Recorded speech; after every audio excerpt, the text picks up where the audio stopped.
P Hanumanth ఈ YouTube ఛానల్లో recent గా ఒక రోస్ట్ వీడియో అందరినీ కలవరపెడుతుంది. ఏకంగా తెలంగాణ సీఎం రేవంత్ రెడ్డి గారు ఆ వీడియో మీద రియాక్ట్ అయ్యారు. నిజానికి అది రోస్ట్ వీడియో కాదు, హృదయం ఉన్న ఏ వ్యక్తి దాన్ని రోస్ట్ వీడియో అని కూడా అనరు. ఎందుకంటే అంత దారుణంగా మాట్లాడారు. ఈ ప్రపంచంలో జీవం ఉన్న ఏ ప్రాణి అయినా ఆ పదజాలం విని చెలించిపోతుంది. ఎందుకంటే మనిషి ఇంత దౌర్భాగ్య స్థితిలో ఉన్నాడా అని. ఇక విషయానికి వస్తే ప్రణీత్ హనుమంత్ అనే ఒక యూట్యూబర్ ఈ విషయానికి మూలకర్త. అసలు విషయానికి వస్తే ప్రణీత్ యూట్యూబ్ లో roast videos and reaction videos చేస్తూ ఉంటాడు. వీళ్ళ తండ్రి ఐఏఎస్ ఆఫీసర్, వీళ్ళ బ్రదర్ మనందరికీ బాగా తెలిసిన వ్యక్తి ఏజుడ్. అండ్ ఈయనకు ఒక దరిద్రమైన యూట్యూబ్ టీం కూడా ఉంది. ఆ టీం తో కలిసి ఎప్పుడు రోస్ట్ వీడియోస్ చేస్తూ ఉంటాడు. ప్రణీత్ అండ్ వాళ్ళ టీం కలిసి కొద్ది రోజుల క్రితం ఒక రోస్ట్ వీడియో చేశారు. ఆ వీడియోలో ఒక చిన్న 4 ఏళ్ల పాప అండ్ వాళ్ళ తండ్రి ఉంటారు.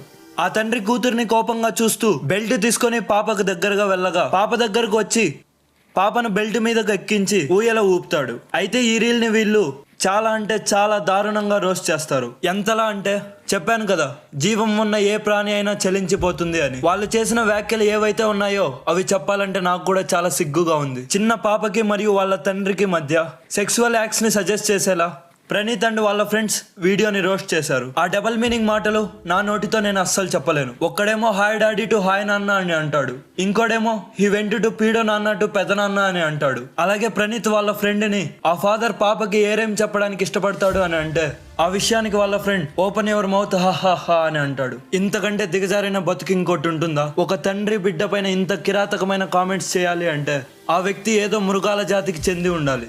సారీ అవి కూడా సిగ్గుపడతాయి. ఎందుకంటే ఈ మధ్య కాలంలో వాటికున్న మానవత్వం కూడా మనిషికి లేకుండా పోతుంది. అలాగే ఇంకో వ్యక్తి ఈ వ్యాఖ్య చేశాడు. అదేమిటంటే he went from mother to daughter అంట. ఇంత దారుణమైన కామెంట్స్ ఎవరైనా చేస్తారా? ఆ మాటలు మాట్లాడే ముందైనా మనిషి అనేవాడైతే కాస్త ఆలోచిస్తాడు. ఇంతటి దారుణమైన కామెంట్స్ నా నోటితో చెప్పడానికి నా నోరు కూడా సిగ్గుపడుతుంది. ఆ క్లిప్స్ మీకు ఎక్కడైనా కనిపించినా దయచేసి మీరు ఎక్కడ చూడకండి. ఈ విషయంపై ముందుగా బేబీ మూవీ ప్రొడ్యూసర్ సోషల్ మీడియాలో పోస్ట్ చేశారు. తర్వాత సాయి ధరమ్ తేజ్ గారు, మంచు మనోజ్ కూడా ఈ విషయంపై స్పందించి ట్విట్టర్లో పవన్ కళ్యాణ్ కు మరియు రేవంత్ రెడ్డి గారికి ఇక చంద్రబాబు నాయుడు గారికి వాళ్ళని ట్యాగ్ చేస్తూ వాళ్ళ దృష్టికి చేరేలా చేశారు.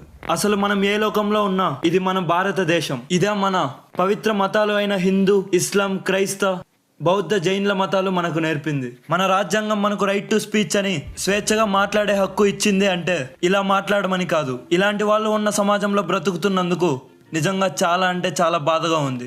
ఎంతో మంది సమరయోధులు ఎంతో కష్టపడితేనే మనకి స్వేచ్ఛ వచ్చింది. ఈ స్వేచ్ఛని సన్మార్గంలో వాడి ఇలాంటి కిరాతకులకు శిక్ష తప్పనిసరిగా పడేలా చేయండి. ఆల్రెడీ FIR కూడా ఫైల్ అయిందంట.